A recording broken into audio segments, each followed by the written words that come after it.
नमस्ते बच्चों, सुप्रभात।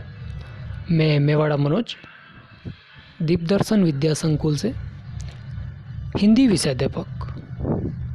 आज हम पढ़ेंगे हिंदी व्याकरण। हिंदी व्याकरण में आज हम पढ़ेंगे उपसर्ग तथा प्रत्यय। तो हम पढ़ रहे हैं उपसर्ग तथा प्रत्यय। सभी ध्यानपूर्वक सुने और समझें। उपसर्ग और प्रत्यय में सबसे पहले हम पढ़ेंगे उपसर्ग, और सबसे पहले हम उपसर्ग का अर्थ और परिभाषा को समझेंगे। उसके बाद हम उसके प्रकारों का भी अध्ययन करेंगे। तो सबसे पहले हम इसका अर्थ देखते हैं। उपसर्ग उस अक्षर या अक्षर समूह को कहते हैं, अक्षर या अक्षर समूह को कहते हैं जो किसी शब्द के पहले जुड़कर उसके अर्थ में परिवर्तन या विशेषता उत्पन्न कर देते हैं। यानी कि जो शब्दांश है हमारे सामने, उसके पहले यदि जुड़ करके उसके अर्थ में या उस शब्द में परिवर्तन या विशेषता उत्पन्न कर रहा है, तो वो शब्दांश हमारा उपसर्ग कहलाएगा। जैसे उदाहरण दिया है, कर्म के पहले सु उपसर्ग लगने से कर्म शब्द सुकर्म बन जाता है। यानी कि अर्थ में जो है वो परिवर्तन हो गया है और इसके अंदर एक विशेषता उत्पन्न हो चुकी है। जैसे उपसर्ग दो शब्दों उप प्लस सर्ग के योग से निर्मित हुआ है। उप का अर्थ समीप, निकट होता है, और जब सर्ग का अर्थ है सृष्टि करना या रचना करना। उपसर्ग को आदि प्रत्यय भी कहा जाता है। इसका प्रयोग शब्द के आदि यानी कि पहले इसका प्रयोग किया जाता है। जैसे उदाहरण दिया है प्र प्लस हार, प्रहार। तो यहाँ पर प्र जो है वो हमारा उपसर्ग है और हार जो है हमारा मूल शब्द है। अब देखिए उपसर्ग के कुछ उदाहरण यहाँ पर दिया है। प्रति प्लस अर्पण, प्रत्यर्पण। अभि प्लस मान, अभिमान। दूर प्लस आचार, दूराचार। वी प्लस हार, विहार।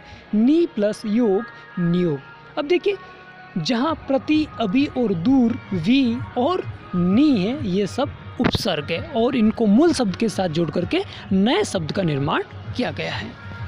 अब देखिए उपसर्ग के उसमें कुछ विशेषता या कुछ नियम होते हैं। देखिए यहाँ पर लिखा है, शब्दों में से उपसर्ग को पृथक करने के लिए ध्यान रखना चाहिए कि अलग किया गया मूल शब्द सार्थक हो।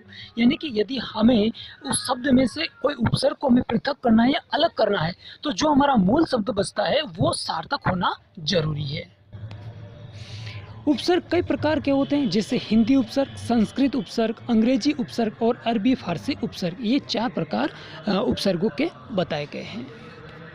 तो देखिए जैसा कि हमने बताया कि हमारे जो उपसर्ग हैं वो 4 प्रकार के हैं, संस्कृत, हिंदी, उर्दू और अरबी फारसी।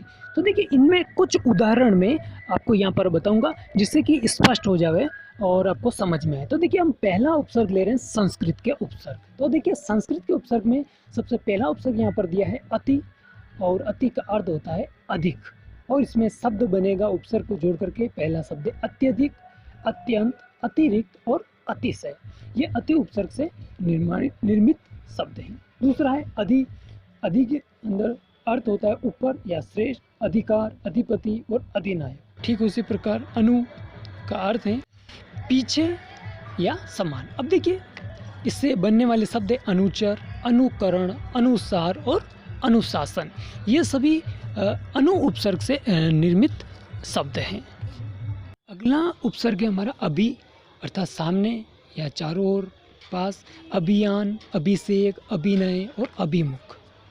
ठीक है उसी प्रकार अ उपसर्ग से बनने वाले शब्द है अवगुण, अवनति, अवतार और अवतर। अब देखिए आ उपसर्ग से बनने वाले शब्द है आजीवन, आगमन, आरक्षण, आक्रमण। ये सारे शब्द आ उपसर्ग से निर्मित है। अगला है उद्र। उद्र से बनने वाले शब्द है उद्गम, उद्भव। उप से बनने वाले शब्द है उपदेश, उपवन, उपमंत्री, उपहार। अब देखिए नि उपसर्ग से बनने वाले शब्द तो निवारण, निपात, नियोग, निषेध। अगला है परा। अब देखिए परा शब्द, परा उपसर्ग से बनने वाले शब्द हैं तो पराजय, पराभव, परामर्श और परिमाण। ये सब है परा उपसर्ग से बनने वाले शब्द थे। अगला है हमारा वी। वी संस्कार, संगम, संतुष्ट, संभव। सु से बनने वाले शब्द सुजन, सुगम, सुशिक्षित और सुपात्र। तो ये हुए हमारे सु उपसर्ग से बनने वाले शब्द। अब देखिए अगला हमारा उपसर्ग है हिंदी के उपसर्ग। अब देखिए हिंदी के उपसर्ग में बनने वाले शब्द पढ़ेंगे हम। तो पहला उपसर्ग लेंगे हम अ। अब अ के अंदर देखिए बनने वाले शब्द है अछूता, अथाह, अटल। ठीक उसी प्रकार से अन से बनने वाले शब्द है तो अनमोल, अनवन, अनपढ़। अब देखिए क उपसर्ग से बनने वाले शब्द तो कपूत, कचोट। कु उपसर्ग से बनने वाले शब्द तो कुचाल, कुचेला, कुचक्र। ये सब है हिंदी उपसर्ग। अब देखिए तीसरा उपसर्ग है हमारा अरबी फारसी के उपसर्ग, अर्थात अरबी और फारसी भाषा से आने वाले उपसर्ग। तो देखिए अल से बनने वाला शब्द है आपका अलबत्ता, अलगरज, कम से बनने वाले शब्द है कमजोर, कमबख्त, कमअक्ल। ठीक उसी प्रकार खुश उपसर्ग से बनने वाले शब्द है खुश नसीब, खुशखबरी, खुशहाल और खुशबू। तो ये शब्द हैं हमारे अरबी फारसी भाषा के उपसर्ग और उससे बनने वाले शब्द। देखिए अब हमारा अंतिम और लास्ट उपसर्ग है अंग्रेजी के उपसर्ग। अब देखिए अंग्रेजी के उपसर्ग में देखिए सबसे पहला उपसर्ग है हमारा सब। अब देखिए सब से बनने वाले शब्द हैं सब जज, सब कमेटी, सब इंस्पेक्टर। ये अंग्रेजी के उपसर्ग है और इनसे बनने वाले शब्द हैं। अगला उपसर्ग है हमारा डिप्टी, यानी कि डिप्टी रजिस्टर, डिप्टी मिनिस्टर। ये हमारे अंग्रेजी के उपसर्ग और उससे बनने वाले शब्द हैं। अब देखिए अगला अंग्रेजी का उपसर्ग है हमारा वाइस। अब देखिए वाइसराय, वाइस चांसलर। तो ये हमारे हुए अंग्रेजी के उपसर्ग और उनसे बनने वाले शब्द। देखिए यहाँ पर जो हमने 4 उपसर्ग पढ़े हैं उनके हमने कुछ उदाहरण यहाँ पर दे करके समझाया है। इसके अलावा भी इनके उपसर्ग और है, लेकिन हमने यहाँ पर समझाने की दृष्टि से इतने ही उदाहरण लिए हैं। तो अब हम पढ़ लिए उपसर्ग और अब हम पढ़ रहे हैं प्रत्यय। देखिए प्रत्यय वे शब्द होते हैं जो दूसरे शब्दों के अंत में जोड़ करके, देखिए ध्यान रखिएगा, उपसर्ग में हम शब्दांश के पहले जोड़ करके उनके अर्थ में परिवर्तन करते हैं, लेकिन यहाँ पर उसका विपरीत है, उल्टा है। प्रत्यय के अंदर हम क्या करते हैं, शब्द के अंत में जुड़ करके उसके अर्थ में परिवर्तन या उसकी प्रकृति में बदलाव कर देते हैं। प्रत्यय शब्द 2 शब्दों से मिलकर बना है, पहला है प्रति और दूसरा है अय। प्रति का अर्थ होता है साथ में पर बाद में, और अय का अर्थ होता है चलने वाला। अतः प्रत्यय का अर्थ होता है साथ में पर बाद में चलने वाला। अब देखिए नीचे डेफिनेशन दी है, प्रति और अय 2 शब्दों से मिल करके बनता है और प्रति का अर्थ है साथ में पर बाद में होता है, अय का अर्थ होता है चलने वाला।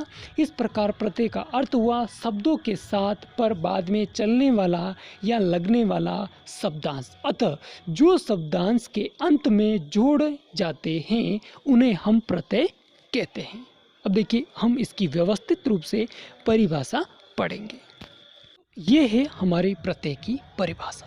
प्रति और अय 2 शब्दों से मिलकर बना, जैसा कि हमने पहले कहा है। अब देखिए हम सीधा इसकी परिभाषा पर आते हैं, अर्थात जो शब्दांश के अंत में जोड़े जाते हैं उन्हें प्रत्यय कहते हैं। जैसे बड़ा शब्द में आई प्रत्यय जोड़ कर बड़ाई शब्द का निर्माण होता है, अर्थात वे शब्द जो किसी शब्द के अंत में जोड़े जाते हैं उन्हें हम प्रत्यय कहते हैं। जैसे एग्जाम्पल, गाड़ी प्लस वान, गाड़ी वान। अपना प्लस पन, अपनापन। यहाँ पर वान और पन जो है हमारा प्रत्यय है।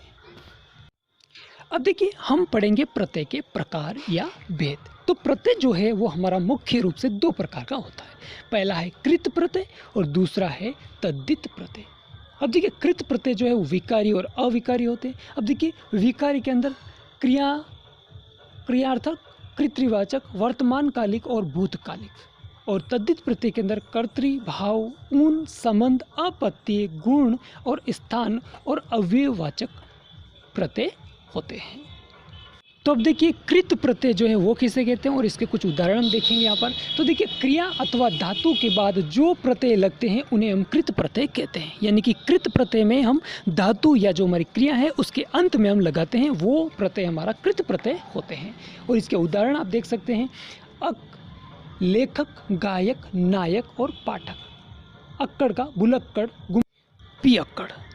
ठीक उसी प्रकार अगला देखिए आक अर्थात तैराक और लड़ाक। देखिए यहाँ पर आप देख सकते हैं ये जितने भी हमारे यहाँ पर प्रत्यय हैं वो सारी धातु हैं, क्रियाएं हैं, अर्थात कृत प्रत्यय हैं। देखिए अब हमने कृत प्रत्यय पढ़ा और कृत प्रत्यय में हमने महत्वपूर्ण वस्तु ये सीखी और समझी कि कृत प्रत्यय जो है वो धातु या क्रिया के अंत में लगता है। अब देखिए दूसरा हमारा प्रत्यय है तद्धित प्रत्यय। अब देखिए तद्धित प्रत्यय कहाँ होता है, तो संज्ञा, सर्वनाम तथा विशेषण के अंत में लगने वाले प्रत्यय को हम तद्धित प्रत्यय कहते हैं। देखिए कृत और तद्धित प्रत्यय में अंतर, कृत प्रत्यय आपकी क्रिया के पीछे लगते हैं और तद्धित प्रत्यय जो है संज्ञा, सर्वनाम, विशेषण के अंत में लगता है।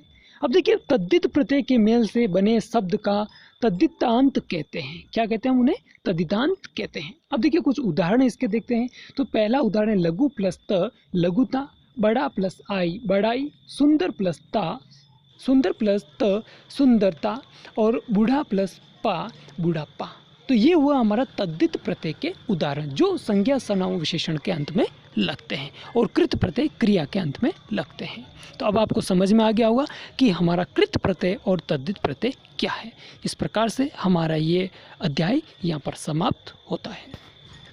और अब आपको इस अध्याय के प्रत्यय और उपसर्ग के अध्याय के जितने भी प्रश्न हैं उनको अपनी टेक्स्ट बुक में हल कर लें। धन्यवाद।